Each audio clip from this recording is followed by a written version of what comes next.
এখন আমরা জানব দুটি সেটের অন্তর অর্থাৎ মাইনাস। আমরা একটি উদাহরণের মাধ্যমে এটি বোঝার চেষ্টা করি। আমরা লক্ষ্য করি এখানে দুটি সেট আছে। এ সেট এর উপাদানগুলি হচ্ছে 1 2 3 5। বি একটি সেট রয়েছে, এর উপাদানগুলি হচ্ছে 2 3 4। এখন এই দুটি সেটের অন্তর আমরা বের করার চেষ্টা করব। দুটি সেটের অন্তরকে এ, এই হচ্ছে মাইনাস চিহ্ন, বি, অথবা মাইনাস এভাবে লিখলেও চলে, এ মাইনাস বি, এভাবে লিখলেও চলে। তাহলে আমরা দুটি উপায়ে এ মাইনাস বিকে প্রকাশ করতে পারি, এ মাইনাস বি অথবা এ এইভাবে মাইনাস বি। আমরা এভাবে লিখছি এ মাইনাস বি। এখন এই দুটি সেটের মধ্যে মাইনাস আমরা কিভাবে করতে পারি? প্রিয় শিক্ষার্থী লক্ষ্য করো, মাইনাস হচ্ছে এ মাইনাস বি হচ্ছে এ সেটের ভিতরে বি সেটে যে সকল উপাদান প্রবেশ করেছে। আমি আবার বলছি, এ সেটের ভিতরে বি সেটের যে সকল উপাদান প্রবেশ করেছে সেই সকল উপাদানকে আমরা বাদ দিয়ে দেব। আমরা লক্ষ্য করি এ সেটের ভিতরে বি সেটের 2 উপাদানটি প্রবেশ করেছে এবং 3 উপাদানটি প্রবেশ করেছে, 4 প্রবেশ করেনি। তাহলে এ সেটের ভিতরে প্রবেশ করেছে 2 এবং 3, এই দুইটি উপাদানকে আমরা এ সেটের ভিতর থেকে বাদ দিয়ে দেব।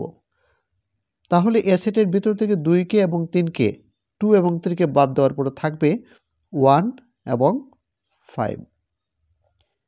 এটি হচ্ছে এ মাইনাস বি। এখন আমরা কাজটি কিভাবে করব? আমরা লক্ষ্য করি এ মাইনাস বি কাজ করব এরকমভাবে। আমরা লিখব এ মাইনাস বি ইকুয়াল টু, এর মান লিখব, এ সেটটি লিখব, উপাদানগুলি তালিকায় আছে আমরা লিখব 1 2 3 5, তারপরে মাইনাস চিহ্ন, বি সেটটিকে আমরা লিখব 2 3 4। এখন আমরা বাদ দিয়ে দিতে পারি, 2 উপাদানটি বাদ, 3 উপাদানটি বাদ, 4 নিয়ে আমরা চিন্তা করব না। এখানে এর ভিতরে যারা প্রবেশ করেছে তাদেরকে বাদ দেব এবং এর ভিতরে বাকিগুলি লিখব 1 5। বাকি উপাদানগুলি লিখে যে সেট হবে সেটি হচ্ছে এ মাইনাস বি। প্রিয় শিক্ষার্থী, এখন আমরা জানব সার্বিক সেট। সার্বিক সেট কি আমরা একটি উদাহরণের মাধ্যমে বোঝার চেষ্টা করি। প্রিয় শিক্ষার্থী, আমরা লক্ষ্য করি এখানে 4টি সেট রয়েছে। প্রথম সেট 1 2 3 4 5 6 7 অর্থাৎ 7টি উপাদান নিয়ে একটি সেট। দ্বিতীয় সেটটি 2 3 5, 3টি উপাদান নিয়ে একটি সেট। তৃতীয়টি 1 3 6, এই 3টি উপাদান নিয়ে একটি সেট। চতুর্থটি 4 6 7, এই 3টি উপাদান নিয়ে একটি সেট। আমরা বিশেষভাবে লক্ষ্য করি দ্বিতীয় সেটের উপাদানগুলো প্রথম সেটের ভিতরে রয়েছে, তৃতীয় সেটের উপাদানগুলো প্রথম সেটের ভিতরে রয়েছে, চতুর্থ সেটের উপাদানগুলো প্রথম সেটের ভিতরে রয়েছে। প্রথম সেটটিকে যদি আমরা ইংরেজি বর্ণমালার একটি অক্ষর ক্যাপিটাল ইউ দ্বারা প্রকাশ করি, দ্বিতীয়টিকে যদি আমরা এর দ্বারা প্রকাশ করি, তৃতীয়টিকে যদি আমরা বি দ্বারা প্রকাশ করি, চতুর্থটিকে যদি আমরা সি দ্বারা প্রকাশ করি, তাহলে দেখা যাবে এ সেটের সকল উপাদান ইউ সেটের ভিতরে রয়েছে, বি সেটের সকল উপাদান ইউ সেটের ভিতরে রয়েছে, সি সেটের সকল উপাদান ইউ সেটের ভিতরে রয়েছে। অর্থাৎ আমাদের আলোচনাধীন যে সেট রয়েছে এই সেটের সকল উপাদান একটি বড় সেটের মধ্যে রয়েছে। তাহলে এই বৃহৎ সেটটিকে বলা হয় সার্বিক সেট বা ইউনিভার্সাল সেট। এটিকে বড় হাতের ইউ দ্বারা প্রকাশ করা হয়। প্রিয় শিক্ষার্থী, এখন আমরা জানব পূরক সেট কি। আমরা একটি উদাহরণের মাধ্যমে এটি বোঝার চেষ্টা করব।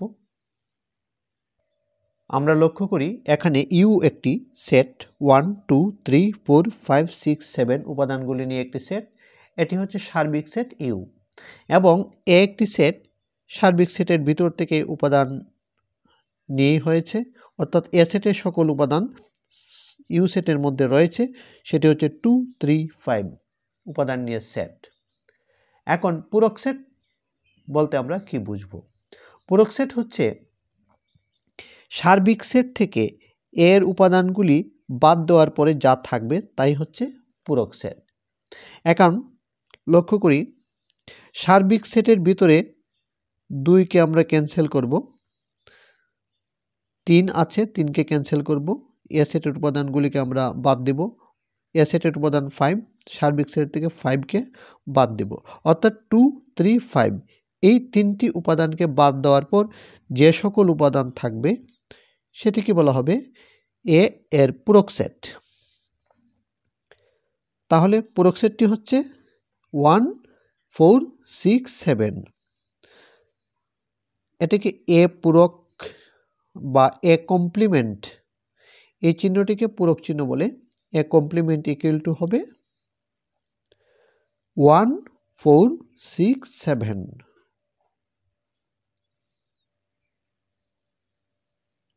এটি হচ্ছে এর পূরক সেট। পূরক সেট নির্ণয়ের কাজটি আমরা এভাবে করতে পারি। আমরা লিখতে পারি এ পূরক বা A complement equal to U minus A, অর্থাৎ ইউ থেকে এর উপাদান বাদ। এখন আমরা কাজ করব এভাবে, ইউ সেটটিকে আমরা লিখব 1, 2, 3, 4, 5, 6, 7 মাইনাস এ সেটকে লিখব 1, 3, 5, 2, 3, 5